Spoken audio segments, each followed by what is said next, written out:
Fala pessoal, Rian aqui, vamos continuar com a nossa série de programação básica. A gente está vendo programação orientada a objeto. No vídeo anterior a gente viu um pouco da definição da programação orientada a objeto. Nesse vídeo a gente vai ver os conceitos principais dessa abordagem de programação. Lembrando que isso aqui é uma playlist, né? Então eu sempre aconselho que você veja de maneira sequencial todos os vídeos do início ao fim.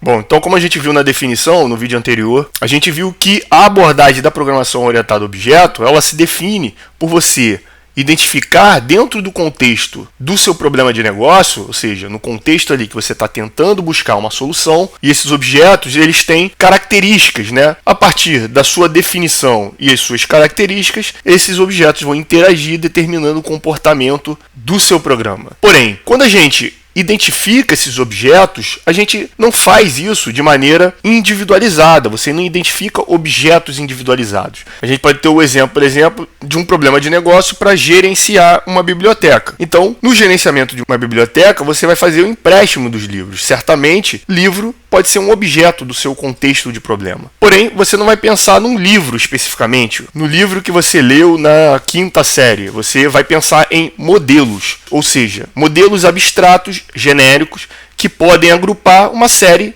de objetos. Esses modelos, eles já têm as suas próprias características. Naturalmente, se você pensar um modelo de livro, ele vai ter uma capa, ele vai ter um conjunto de páginas, o autor, a editora, o tema, enfim, diversas características que vão definir a classe dentro de um universo. Porém, se eu quiser individualizar essa classe, ou seja, sair do modelo e passar para o indivíduo, aí você vai precisar fazer isso no objeto. O objeto, que é concreto, ele vai passar a necessitar da definição dessas características. Portanto, se eu tinha lá a classe como um modelo que tem uma capa, tem um conjunto de páginas, tem um autor, tem uma editora, quando eu passar para o indivíduo, ou seja, quando eu ir para o objeto, eu preciso definir qual é o tema, qual é o número de páginas, qual é o autor. Ou seja, você vai passar a necessitar de informações concretas, tornando a classe um objeto concreto. Esse movimento de classe para objeto a gente chama de, preste atenção, instância ou instanciação, que é o movimento de você sair do abstrato para o concreto, em outras palavras, da classe para o objeto. Se você pensar então em um sistema em que você precisa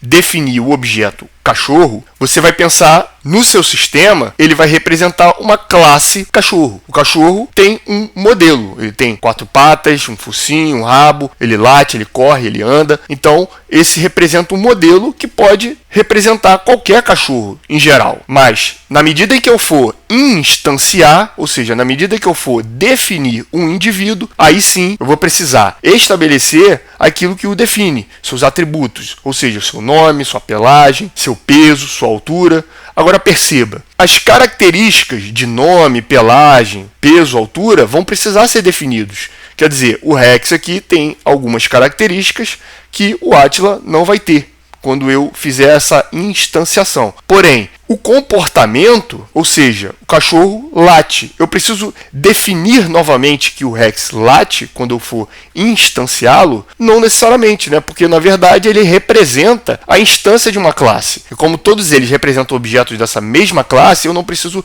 redefinir esse comportamento, que na verdade a gente chama de método, vamos ver em sequência. Então, o atributo eu necessariamente preciso definir, mas o método, o atributo, ou seja, essas características mais estruturais, eu necessariamente preciso definir para individualizar o objeto. Mas o comportamento dessa classe não necessariamente eu vou precisar. Então, como a gente citou, os objetos vão ter suas características que a gente chama aqui de atributos e métodos. Qual é a diferença dos atributos e dos métodos?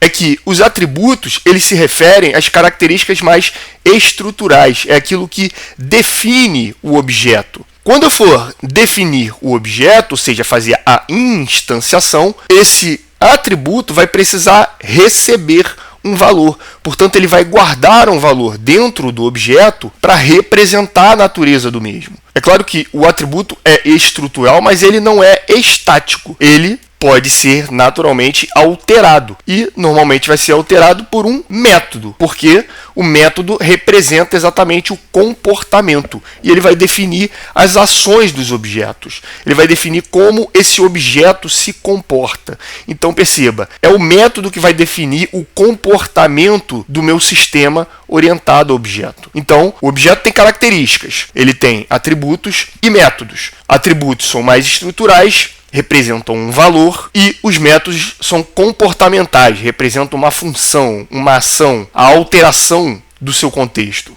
Como a gente disse, o atributo vai precisar ser definido quando eu fizer a instanciação. É ele que vai individualizar o objeto. Mas o método, não necessariamente. Então, não necessariamente eu preciso dizer que o objeto da classe cachorro late, porque ele já é da classe. Porém, tem cachorro que vai latir e uivar. Então, eu posso, em alguns casos, e a gente vai ver nos vídeos posteriores, que eu posso especializar a classe. Ou seja, a partir de uma classe genérica, eu posso especializar os seus métodos. Então, só para consolidar, eu posso ter a classe humano. A classe humano tem características. Quais são elas? Os atributos e os métodos. Os atributos são as características que definem essa classe, que recebem um valor. Então, nome, boca, olhos, perna, altura, uma coisa estrutural. Já os métodos determinam o comportamento da classe. Então, ele anda, come, fala. Então, se eu precisasse individualizar, portanto, instanciar essa classe, eu precisaria definir nome, boca, olhos, pernas, todas essas características estruturais. Já os métodos são representados pelo próprio método da classe. Vamos consolidar o que a gente aprendeu? Dá uma lida no enunciado, pausa o vídeo, pensa um pouquinho e responde a pergunta para a gente verificar o aprendizado. Bom, o que acontece quando a gente faz a instanciação de uma classe? A gente instancia a classe. Vamos resolver por exclusão. Letra D. Um novo método é gerado automaticamente? Não. Embora o método, de fato, faça parte da classe para caracterizá-la, a gente não cria um método quando faz a instanciação, muito menos de maneira automática, Então, letra D está errada. A letra C, o objeto substitui a classe, não tem nada a ver, Na verdade, a gente viu que o objeto ele é a representação concreta da classe, ou seja, é aquela representação individual de um modelo abstrato que é a classe.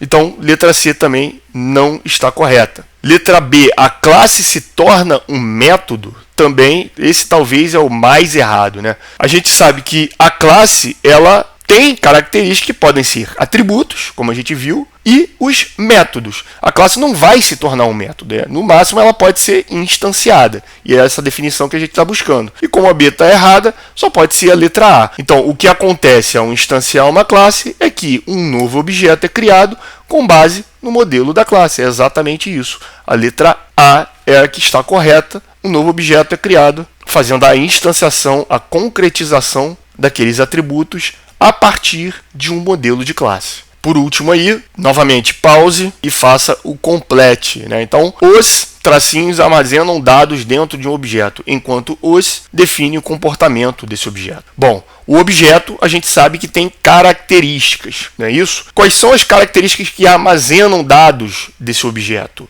A gente viu que são exatamente os atributos. São eles que vão representar a natureza desse objeto. E a gente viu, inclusive, que eles podem ser alterados, eles podem ser dinâmicos. Então, são eles que vão armazenar dados que representam esse objeto, enquanto que os métodos definem o comportamento desse objeto. O método é aquele que faz a ação no seu sistema, ele determina o comportamento do seu sistema na medida em que altera atributos, faz a comunicação entre objetos. Então, para esse vídeo era isso. Se você gostou, peço que curta, compartilhe com quem você acha que possa ser interessante esse conteúdo e até o próximo vídeo.